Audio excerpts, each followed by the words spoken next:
Yo guys, Baku is the next track on the F123 calendar after Australia, and it presents a completely different challenge. Baku's a technical street circuit which mixes extremely slow corners, typical of a street circuit, with an extremely long straight.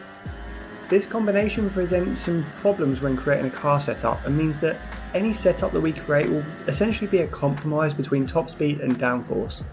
In F123, Baku feels pretty different to previous games.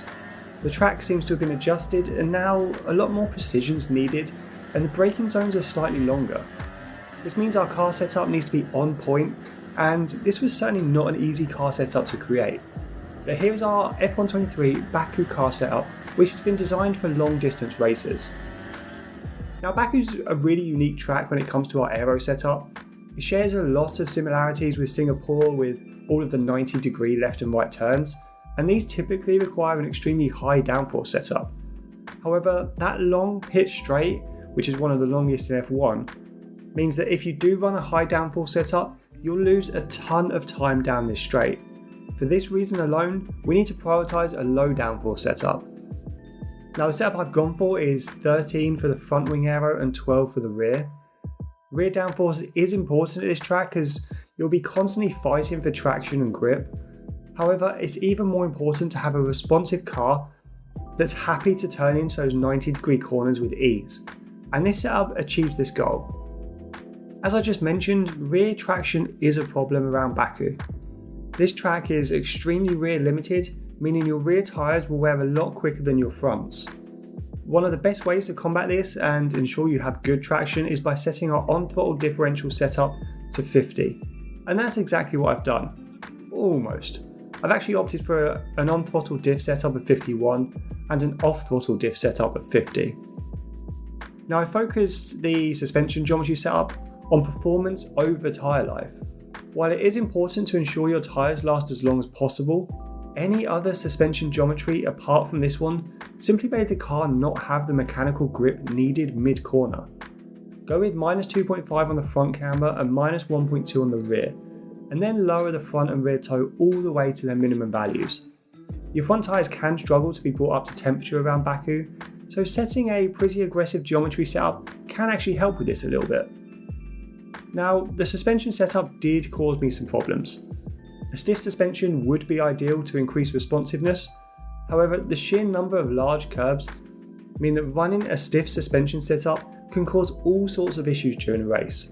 If you hit any of the curbs with an overly stiff suspension, you'll be having an early dinner date with the wall. Now I've softened the suspension down to 20 at the front and 8 at the rear. This provides an easier car to drive, which will allow you to be consistent throughout a longer race. Then set the anti-roll bars to 8 at the front and just 1 at the rear. You can lower the ride height right down, which is kind of unusual for a street circuit, but luckily Baku is quite flat, so you can get away with 32 at the front and 33 at the rear. This suspension setup is really designed for stability and making sure that the car is as easy to drive as possible. Now for the brakes, go with our usual approach with 100% brake pressure and 56% brake bias.